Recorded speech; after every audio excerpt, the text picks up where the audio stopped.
नमस्कार, मी पंजाब डक। आज आहे 27 जून 2026। तर महाराष्ट्रातल्या शेतकऱ्याला अंदाज देणार आहे। काल देखील बऱ्याच भागामध्ये पाऊस पडला आणि शेतकऱ्याच्या मी काल नांदेडकडे जात असताना बऱ्याच भागामध्ये आमच्या पाथरीकडे इकडं परभणीकडे बऱ्याच पेरण्या सुरू झाल्या। मला पेरणी करायची पण आमच्याकडे आणखीन वापसाच होत नाही, म्हणजे पाऊस रात्री देखील आम्हाला पडला। पण राज्यातल्या सर्व शेतकऱ्याला सांगू इच्छितो की ज्यांच्याकडे ईदभर ओला असेल तर तुम्ही तुमचं पेरणी करू शकता, कारण की राज्यामध्ये आणखीन जवळपास 8 जुलैपर्यंत म्हणजे पाऊस राहणार आहे, म्हणून हा अंदाज लक्षात घ्यायचा। आणि राज्यातल्या इकडल्या पश्चिम भागातला तुम्हाला एक सांगू इच्छितो की दक्षिण महाराष्ट्रामध्ये सोलापूर जिल्हा, सांगली जिल्हा, सातारा जिल्ह्याचा पूर्वेकडील भाग, बारामती आणि धाराशिव, लातूर ह्या जिल्ह्यातल्या शेतकऱ्याचे फोन आले आमच्याकडे पाऊस नाही। त्याच जिल्ह्यातल्या शेतकऱ्याला सांगू इच्छितो की तुमच्याकडे आज म्हणजे 27 तारखेला बऱ्याच भागामध्ये पाऊस येणार आहे। 28, 29, 30च्या दरम्यान आणखीन बराच भाग कव्हर होणार आहे।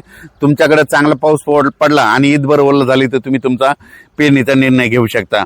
पण तुम्हाला एक सांगू इच्छितो, राज्यामध्ये मात्र जुलैच्या पहिल्या आठवड्यात काही ठिकाणी अति मुसळधार पाऊस पडणार आहे, अतिवृष्टी होणार आहे, म्हणून हा अंदाज लक्षात घ्यायचा। मग ही अतिवृष्टी कोणत्या भागात होणार आहे तर राज्यात सर्वप्रथम सांगतो मुंबईकरांनी एक सगळ्यांना सांगू इच्छितो की तुम्ही काय करा, जुलैच्या पहिल्या आठवड्यामध्ये 1 जुलै ते 8 जुलैच्या दरम्यान तुम्ही स्वतःची काळजी घ्या, कारण की मुंबई, नाशिक, पुणे, त्याच्यानंतर अकोले, संगमनेर ह्या पट्ट्यामध्ये काय होणार आहे म्हणजे जवळपास 1 जुलै ते 8 जुलैच्या दरम्यान काही भागामध्ये अतिवृष्टी होणार आहे, म्हणून हा अंदाज लक्षात घ्यायचा।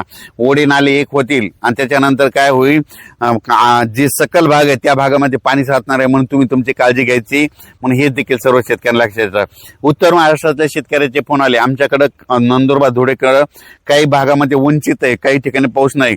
उत्तर महाराष्ट्रातल्या शेतकऱ्याला सांगू इच्छितो, नाशिक भागाचे ते उत्तर महाराष्ट्राकडे गेलेला त्या पट्ट्यातल्या शेतकऱ्याला सांगतो, काही ज्या भागामध्ये पाऊस नाही आला तुमच्याकडे मात्र 1 जुलै ते 8 जुलैच्या दरम्यान उत्तर महाराष्ट्रामध्ये नंदुरबार जिल्हा झालं, धुळे जिल्हा झालं, नाशिक जिल्हा झालं, मालेगाव ह्या पट्ट्यामध्ये चांगला जोराचा पाऊस पडणार आहे। इतका पाऊस पडेल की पहिल्या पावसामध्ये तुम्हाला त्या 8 दिवसाच्या तुमचे जे छोटे छोटे पाझर तलाव पाण्याचे पिण्याचे पाणीचे तलाव आहेत ते मात्र त्या ह्याच्या सगळे ओव्हरफुल होऊन जातील, म्हणून उत्तर महाराष्ट्राच्या शेतकऱ्यांनी हा अंदाज लक्षात घ्यायचा। म्हणजे उत्तर महाराष्ट्राला पाऊस उशिरा येणार आहे पण चांगलाच पडून जाणार आहे, म्हणून त्यांच्यासाठी देखील आनंदाची बातमी। त्याच्यानंतर मालेगाव तालुका, नाशिक जिल्ह्यातला मालेगाव, त्याच्यानंतर निफाड, येवला, वैजापूर, गंगापूर, शिर्डी, राहता, कोपरगाव, त्याच्यानंतर संभाजीनगरचा फुलंब्री ह्या पट्ट्यातल्या शेतकऱ्याला सांगू इच्छितो की तुमच्याकडे देखील म्हणजे 1 जुलै ते 8 जुलैच्या दरम्यान काही ठिकाणी अतिमुसळधार पाऊस पडणार आहे, म्हणून हा अंदाज तुम्ही ते देखील लक्षात घ्यायचा। त्याच्यानंतर आपण मराठवाड्यात बघू, मराठवाड्यात देखील काल देखील आमच्या भागामध्ये परभणी जिल्ह्यामध्ये खूप ठिकाणी पाऊस झाला, रात्री देखील झाला, आमच्या गावात देखील झाला। पण परभणी जिल्ह्यामधल्या शेतकऱ्याला परभणी, बीड, लातूर, धाराशिव, जालना, नांदेड आणि हिंगोलीतल्या शेतकऱ्याला सांगू इच्छितो की तुमच्याकडं 27 तारखेपर्यंत 8 जुलैपर्यंत दररोज वेगवेगळ्या भागात, वेगवेगळ्या गावात असा दररोज भाग बदलत पाऊस पडणार आहे, म्हणून हा अंदाज लक्षात घ्यायचा। सगळीकडेच एकदा पडणार नाही, आज या गावात पडेल, उद्या त्या गावात पडेल, परवा पुन्हा तुमच्या गावात पडेल, पण सगळीकडे पाऊस पडणार, जमिनीमध्ये ईदभर ओल जाणार आणि सगळ्या मराठवाड्यातल्या सगळ्या शेतकऱ्याच्या पेरण्या होणार आहे, म्हणून हा अंदाज मराठवाड्यातल्या शेतकऱ्यांना लक्षात घ्यायचा।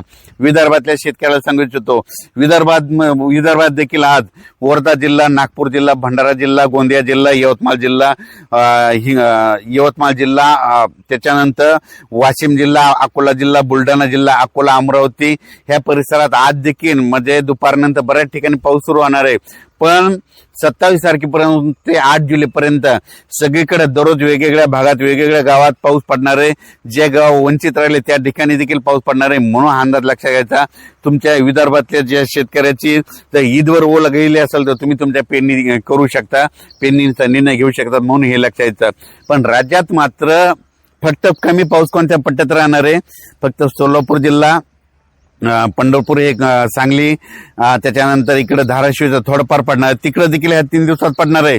पण जसा इकडे पाऊस पडायला आहे समजा विदर्भ, मराठवाडा, उत्तर महाराष्ट्राकडे तितका पाऊस इकडे पडणार नाही, म्हणून हे त्यांनी लक्षात घ्यायचं। राज्यात मात्र जुलैच्या पहिल्या आठवड्यात काही ठिकाणी अतिवृष्टी होणार आहे, त्याच्यामध्ये मुंबई, त्याच्यानंतर पुणे, त्याच्यानंतर कोपरगाव, संगमनेर जिल्ह्यातला अकोले तालुका, त्याच्यानंतर हे शिर्डी, राहता, कोपरगाव असं ह्या पट्ट्यामध्ये नाशिक, निफाड त्या परिसरामध्ये, त्याच्यानंतर नाशिककडे वरच्या भागामध्ये चांगला पाऊस पडणार आहे, म्हणजे ओढे नाले खळखळून वाहतील, तर ते कॅचमेंट एरियामध्ये धरण क्षेत्रामध्ये पाऊस पडणार आहे. जे छोटे छोटे तळे आहेत त्याच्यात देखील पाणी येणार आहे, म्हणून हा अंदाज सर्व शेतकऱ्यांना लक्षात यायचा. म्हणजे राज्यात सांगायचं झालं तर आज 27 पासून ते जवळपास 8 जुलैपर्यंत दररोज वेगवेगळ्या भागात पाऊस पडणार आहे. सगळीकडे एकदा पडणार नाही, भाग बदलत पडणार आहे. जिथं वंचित राहिले त्यांना देखील पाऊस पडून जाणार आहे, म्हणून हा अंदाज लक्षात घ्यायचा. आणि ज्यांच्याकडे ईदभर ओल झाली तर तुम्ही तुमचं पेरणी करू शकता. अचानक वातावरण बदललं तर उद्या एक लगेच मेसेज दिला जाईल. धन्यवाद.